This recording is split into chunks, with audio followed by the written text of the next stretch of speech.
What's up, guys? Welcome back to my channel. So I'm here today to talk about The Real Housewives of Atlanta, Season 14, Episode 3, The Tea is Served. So be sure to like, comment, and subscribe, and let's jump right on into it. So we start off by introducing basically like the centerpiece of the episode, which is Brooklyn's tea party themed third birthday party.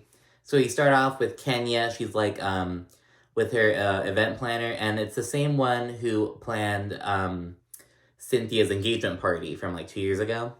So it's the same person, and they're checking out this venue, and Kenya's going over basically what she's envisioning for Brooklyn's party, and it's gonna be like an all-out tea party, with all the little tea cakes, real tea, the tea sets everywhere. Like she's going all out, and it's gonna be between 10 to 15,000. Kenya said, or the event planner said, should I say.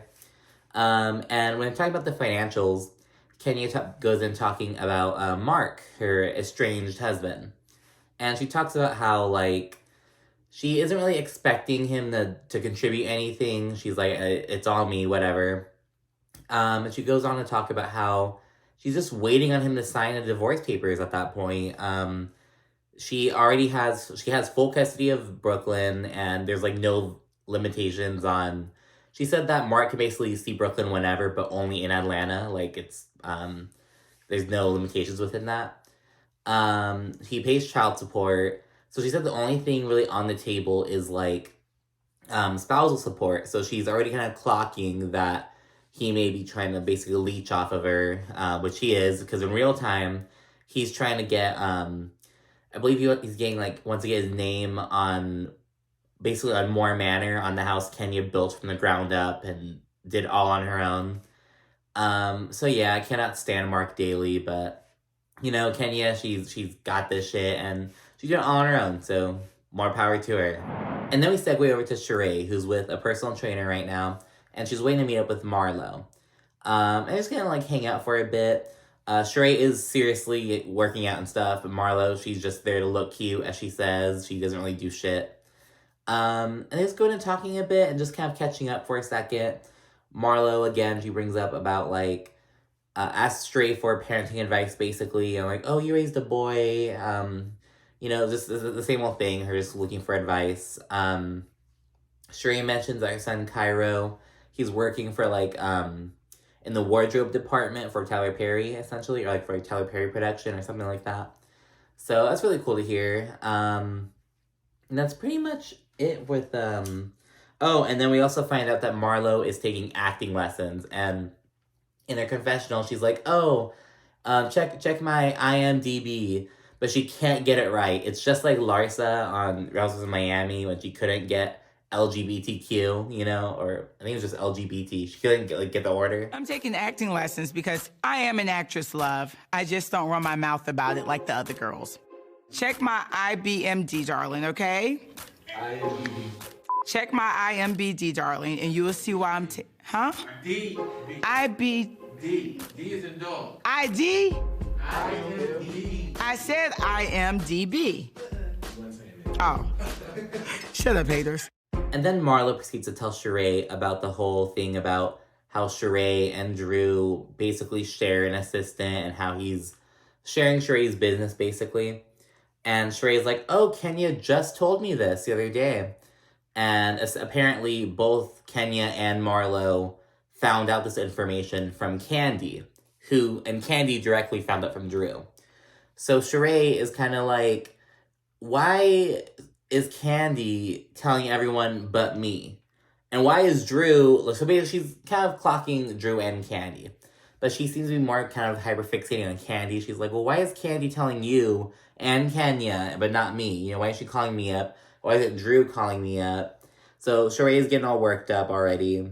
And then there's that. And they proceed to talk about Brooklyn's party. It's a big centerpiece. And Marlo proceeds to read down Kenya because... So remember, I think it was episode 1, Kenya was talking shit about Marlo's invitation. Because Marlo was having this big old event. And she didn't send out personal invitations or anything. Well, she, like, had a model go and, like, open a laptop and play a video message. And that was the invitation. And Kandi was talking all kinds of shit about it. And Marlo was like, well, Kenya's over here and she invited me. She's inviting us to her daughter's party through a text message. Like, so I was like, Kenya, you know, like, girl, you can't be talking shit about Marlo's invitation, but sending your invitation like that. And I get that maybe they sent real invitations like the kids and shit. Just texted Marlo and the other girls because like, you know, like, you don't need a real invitation. But I mean, it's like you still send I don't know. So just because she called out Marlo for sending an electronic invitation, you know, I was like, Kenny, you can't do the same thing. You know, I was like, girl, what the fuck? But that was just it with that. So we check in with Kandi, and she shares that promo for her Broadway production. It's going really well. And she also shares that her main goal is to get an EGOT, an Emmy, Grammy, Oscar, Tony. She already has the Grammy, but she wants to basically expand her her acting resume, basically. And she also talks about this new production she's doing. It's for something called A La Carte, I believe. And it's a role in which Kandi is going to be playing a lesbian. So Candy's like, I'm open to it, you know, whatever. It's I'm trying to get more experience, diversify my portfolio, essentially. And then we check in with, and Todd comes into the scene. And I felt about Todd's double standard ass. So, like, and I just want to be straight up about this. So, like, I always kind of, like, I always kind of liked Todd a bit, you know, because, of course, when he came on, he had a tough time, you know, with Mama Joyce and shit. He just seemed to be a really cool dude, to be honest. We laid back and shit, but lately it's like we're seeing a different side to Todd, and I really do not like it, to be honest. Because at first I was like, yeah, Todd's kind of laid back, but so is Kandi. You know, they have that same kind of, like, vibe, I felt. So I was kind of rooting for him, I feel, but it's like, I don't know. So he someone, like, her, I don't know if it's her, like, assistant or, like, a manager of some sort. Someone who Kandi's, like, talking to on, like, a Skype call or something. He asked Todd, he's like, oh, so what do you think about Kandi's upcoming role as, you know, as a lesbian, like, on the show? And Todd's like, oh, you know, I love it. I'm cool with it, as long as it's not a guy. And then we get a flashback to Todd basically voicing his concerns to Kandi and being like, no man wants to see, you know, no other dude touching up on his woman and stuff like that. Even talking about, like, a production, like a movie or something. And it's like, bro, I don't know. It's like, I just thought it was stupid. You know what I mean? How do you feel about Kandi having sexual scenes with a girl? I like that. As long as it ain't no men. Any man does not want to see his wife being touched by somebody else. It's fake. Man, I support Kandi with doing all of this stuff, but it's hard on the kids. It's hard on me. And then Todd proceeds to harp on, like, Kandi's work schedule and about how, like, her being so busy and being outside the house is just, like, a little bit much for him and the kids and stuff. And then, strangely, he, like, segues over to, like, complaining about the amount of sex he and Kandi are having. He says, oh, on an average week, we have sex maybe 2 to 3 times. And it's like, that's not that bad, bro. Like, that's actually pretty good. Like, considering, like, they have, like, a 7-year-old and you have a 2-year-old, like, you know, they aren't, like, empty nesters, you know, just fucking all, you know what I mean? Like, they have, like, young children, like, and they're tired, they're older, they're working a lot on all kinds of projects. So, you know, that's not, all factors considered, that's not a bad sex life, you know? So, and even if you, like, weren't super busy, 2 or 3 times, that's, like, every other day, you know what I mean? It's not bad, but I don't know. And then Todd, he's just, like, complaining about how, like, essentially how Kandi's doing stuff without him, and he just wants to be a bigger part, and he feels like basically overshadowed by Kandi, essentially, because even when they do shit together, it's always like, oh, Kandi, like, Kandi did this, and Todd did it too. And it's like, well, Todd, like, yeah, Kandi's been a celebrity since the fucking 90s, you know what I mean? Like, he's been on Atlanta for a minute, he's, like, established now, just all kinds of shit, but, like, he was more of a behind-the-scenes dude for, like, ever, you know? Until he got on the show with Kandi. So it's like, I get it, but it's like, it's not bullshit, like, dick-swinging ass, like, oh, I feel like I'm being overshadowed, and, like, I don't know. Anything I create, oh, Kandi, da-da-da-da. So you resent me I do when not they say that? resent. You're putting some weird words But out. that's the way it feels. Sometimes Todd definitely seems resentful towards me. I've given my energy to everything that you do. Even when we do things together, people don't recognize his Like talent. Todd just being stupid. I'm also getting like kind of leechy vibes from him. Like he's kind of like, so I don't know, like the shit that Mama Joyce warning us about like years ago. I'm starting to kind of see some of his behaviors that aren't that cool. So I don't know. I have an eye on Todd. I have a good eye on Todd. This is my good eye. I have this eye on Todd. We have a scene with Drew, and she and her annoying assistant, Anthony, the one who's allegedly working with Shereé as well, or worked with Shereé as well, I should say. They're shopping for Brooklyn, like trying to get a present for her. And Anthony proceeds to kind of talk shit about Shereé. He says that Shereé doesn't like to pay, and Drew jumps right on board. This has been literally decades you haven't been paying people. Come on, Shereé. At some point, you gotta pay people. So I had to cut off ties with her. Honey, I got bills to pay. And let me tell you something. Georgia Power, Extreme Energy, they wait on no one, honey, but a credit card payment. So then when they're talking shit about Shereé, Drew proceeds to get a FaceTime call from Sanya. And Sanya's kind of hysterical and, she's more like frantic, basically. And she shares that while she was backing up her car, a semi was like turning and like basically like hit her and like dragged her while she was in the car. And she was super freaked out. And she basically asked if Drew could go pick her up. And so Drew's like, yeah, I can do that. I'll be right over. And in my head, like on like my second watch, I was like, where the fuck is Sanya's family? Like, it was like, what? Because it's like your mom, your dad, your sister, your brother-in-law all live with you. And her husband was out of town. Her husband was out in Austin. But she was like, I was like, what's the point of moving your whole fucking family to, I don't know. But hey, whatever. It got Sanya in the scene. So now it's the day of Brooklyn's party, and it starts off with like a little montage. We check in with all the women and basically how their morning's going. The only notable thing was like we see Sanya and Ross. He's back from Austin. And we basically learned that like after Ross retired from football, he went on to like start a chauffeur business down in Austin, like a driving business, and he's basically working on like rebuilding it because I guess after once COVID hit, they lost like all kinds of drivers, all kinds of clients, and so it's like a building up kind of thing. So that's why he was down there. But yeah, nothing too much to talk about. And then we check in with Kenya, who's like arriving to the venue, and it's beautiful. It's a beautiful little tea party. Kenya looks great. You know, it's very like. It's very like a fancy. It's really cute. Very kind of Alice in Wonderland kind of vibes in terms of Kenya's outfit. It was in a good way.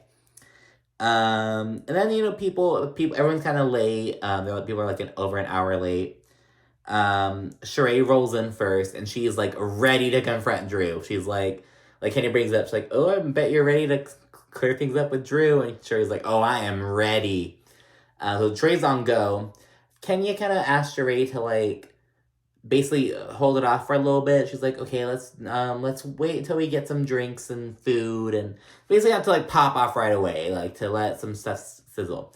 Now, no, Kenya didn't say anything about, yeah, let's not do this here at this event, not here, not like this is the place. Kenya was like, not right now, and a little bit later. So we already know what Kenya has going on in her mind. More people are pouring in. We see Monyetta, Neo's ex. She comes in. And Monyetta, she actually got upset with Kenya, I guess, on Twitter, like in real time. Because on the show, Kenya referred to Monyetta as like, she said that she previously knew of Monyetta as Neo's ex and baby mama. And on Twitter, Monyetta was like, oh, no offense to the baby mamas, but shouldn't I be called, like, his ex-fiance? Like, basically being like, I'm not his baby mama, I'm his ex-fiance. And it's like, she called you his ex first. Like, so I don't know, Monyetta was kind of pressed with Kenya in real time, but they're cool right now in the show. And yeah, more people proceed to pour in. It's pretty chill. There's just some mingling going on. Kids are getting their faces painted. Women are at the bar getting drinks. The kids are having tea and coloring and stuff. It's a pretty chill vibe. And then they play a game that's basically based on like trivia about Brooklyn. You know, like what was her first word, etc., etc. And then a little bit later, Ken introduces an adults-only game that's it's the Shady Tea game. And it basically consists of the adults. They all get like a little piece of paper and they have to write down something shady, like on it, like some piece of like shade, gossip, something like that. And so people are kind of like, ooh, this is not a good idea. And Kenya says it should be fun shade, and people are like, well, we'll do our best. And then they start playing it. It's basically just like everyone writes something down, puts it in the box, and then they like shake the box up and just pull out pieces. You know, it's just kind of a shitty game, I guess, but it's fun. You know, whatever. The first one's about Manyetta's body. Something about like, oh, Manyetta swears that she's natural, but everyone knows she got her body done. And Manyetta proceeds to say like, oh, I wrote in my book that I got my titties done. Yeah. Whatever. And then Kandi, Kandi's like, oh, Kandi, your turn. So Kandi pulls a slip out, and she reads it, and something about like, Kandi has sucked dick in a locker room, and everyone's like, what? Like, no one was expecting it. They're expecting to be like, light shit, like, but we're like, sucking dick in a locker room. Kandi, would you like to pick one? I guess I'll pick this one. Kandi sucks dick in locker room.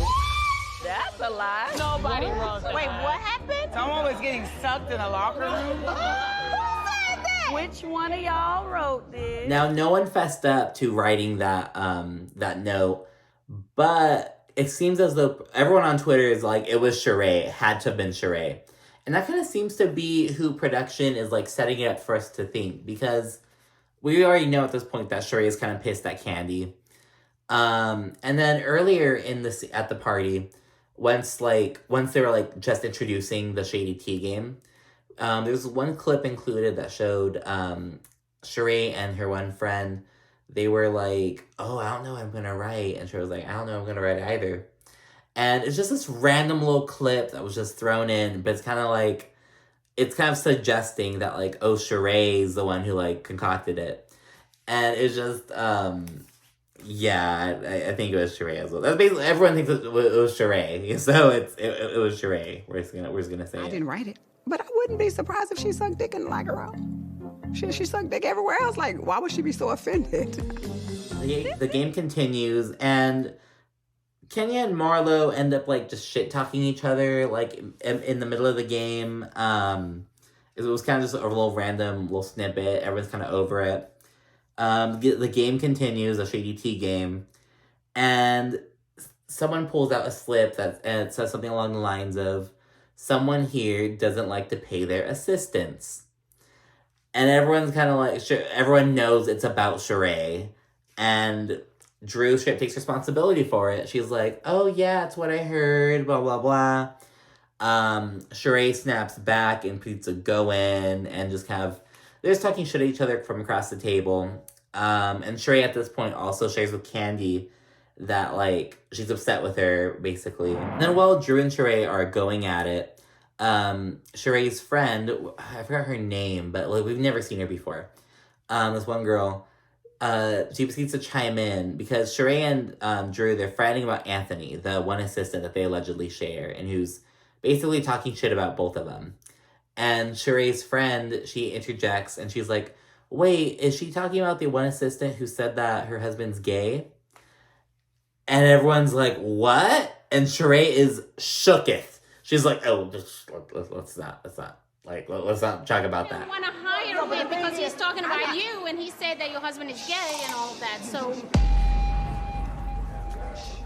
All right, then what we're not going to do is ever bring up my husband's name in that light. I'm just saying, that's not messing. So basically, the same assistant who's talking shit to Drew about Shereé, he's allegedly talking shit to Shereé about saying that Drew's husband, Ralph, is gay. And so, but Drew had no idea about this. No one knew. Only Shereé's one friend did, and she just blurted it out. And this enrages Drew. She is pissed and she to start yelling, and it's just a whole thing. Right after Drew's done yelling, this one lady, like one of like the two white ladies there, she starts like freaking out about like saying like, oh, my kids are here, this is embarrassing, and she's just leaving. And it's like, I get why she's upset about it, but it's like, girl, you're yelling too. The kids are over there in a different section. And it's like, just leave. You know what I mean? Like, just go. Like, she just kept yelling and made like blah blah blah. And it's like, girl, just go. Like, just leave, you know? Like, I get why she's upset, but it's like, girl, just go. Like, yeah, once Drew calms down, Kenya proceeds to talk to her and basically check her about her reaction. She's like, I think you owe Shereé's friend an apology. She was just letting you know that your assistant is saying bad things about you. Like, and then Drew, she's like, oh, I didn't hear her say that Anthony said that. But I think that's bullshit. Like, I don't know. There's just this fakeness to Drew, I feel, almost. Like, I'm not, but like my last video, it was titled like, oh, are Drew and Ralph serious? Because I was literally almost like, this is like so bad. Like, it's like such a clearly bad relationship. It's like, are they serious right now? Like, are they genuinely not aware of like how they look?